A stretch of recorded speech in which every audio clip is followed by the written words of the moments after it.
loving the Atlas 6. Stunningly written so far.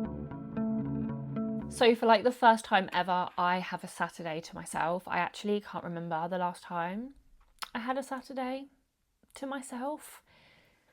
And I'm really not sure what to do with it. I did park run this morning, so I met up with friends from my book club.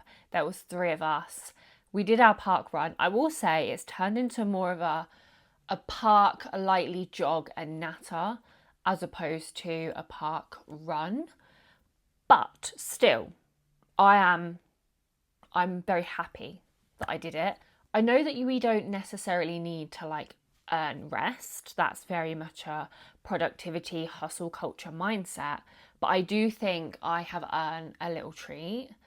So I'm going to go and treat myself to a coffee out. I have to be quite limited with the amount of coffees I have out. By limited, I mean like 1 a week. And then I'm going to take my books to the park with the dog. I don't know which book I'm going to read though. I've got 2 very, very different books that I am currently in the middle of. The first one is The Eyes Are the Best Part by Monica Kim. So it's Saturday lunchtime now and I need to finish this by Monday evening because I go to a weird fiction book club and we are meeting on Monday, and this is the book that we are discussing. It's one that I have read about 65% of, but I've put it down. I can't read it while I'm eating because of the content of this book. It's very strange, but it's perfect for a weird fiction book club. So this is definitely a strong contender for one that I will read. But I have been loving The Atlas 6 by Olivie Blake. I am on page 174. This is just... oh, it's going to be so good. I've seen so many mixed reviews. I've had this on my shelf for like 2 years. And then Logan turned around to me the other day and went, why haven't you read this damn book? It's been sat on your shelf for 2 years. So here I am reading it, wondering why I haven't picked it up sooner. I think it's because of the mixed reviews.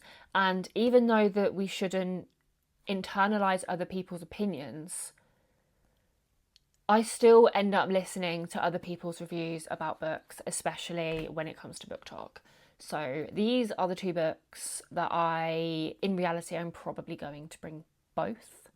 But that's okay. I can do that. With a little coffee and a little cake, it's going to be a really lovely afternoon and I'm going to bring you with me.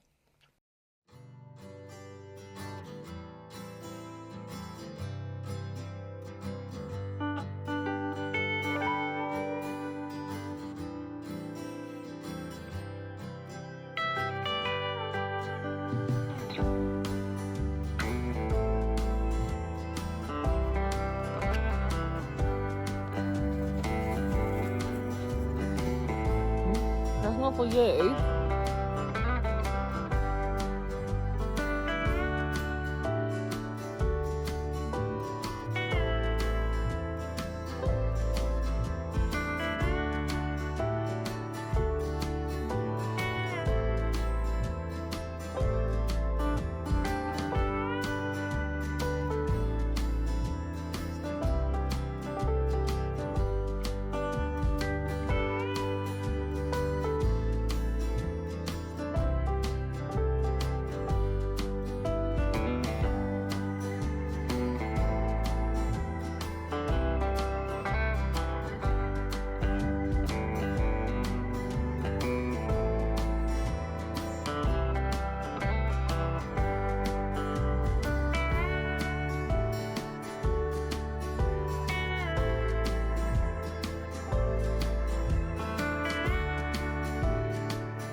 Okay, so it has been a minute since I've actually sat down to talk to my camera.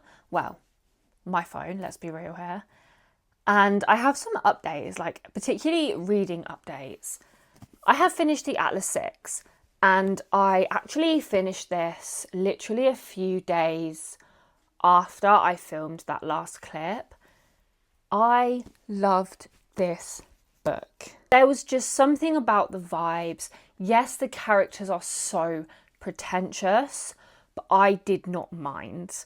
And I genuinely think that maybe this series and this book can get me back into fantasy, because normally I'm a really big fantasy reader, but for some reason this year I just haven't been reading very much fantasy at all. So I've started the Atlas Paradox. This book gripped me instantly. Like, I felt instantly drawn in by this book.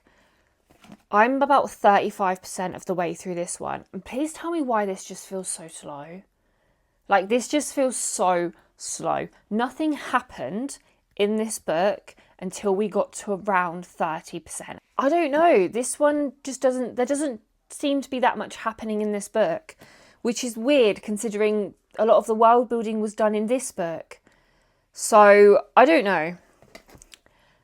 Like, yes, the vibes are still really, really good, but I don't know. I haven't been half as sucked in by book 2 as I was by book 1. But then I am only 30% of the way through, so we will see. The weather has taken a turn for the better. Maybe that's why I'm not feeling the Atlas 6 so much, because we've not got the grey cloud that we've had for the last couple of weeks, despite it literally being August. But I have picked up this book. This is Bonjour Tristesse by Francois Sagan. So this is a very short story. It's about not even 100 pages long, and it is set in South Provence, and it follows maybe an 18-year-old, I think she is. And she lives this very carefree, shallow lifestyle with her father in Paris. But they know they're shallow, they know they're carefree, and they just own it and they just enjoy it. And they go to the south of France on this hot, sticky summer holiday, and things just get messy. But I'm only probably about a third of the way through this, so I don't yet know how they get messy. I think there's a lot more to go on. Even though this is a translation, this is absolutely exquisitely written. This is stunningly written so far, and I don't think it's going to take me very long to read at all. Last weekend, Logan and I went into Ely. Now, I love Cambridge, I love that part of the country, and we hadn't been to Ely before. And I went into a bookshop, Topping & Co. booksellers, and I picked up 2 books. I told myself I was only going to buy 1 book, but no, I picked up 2.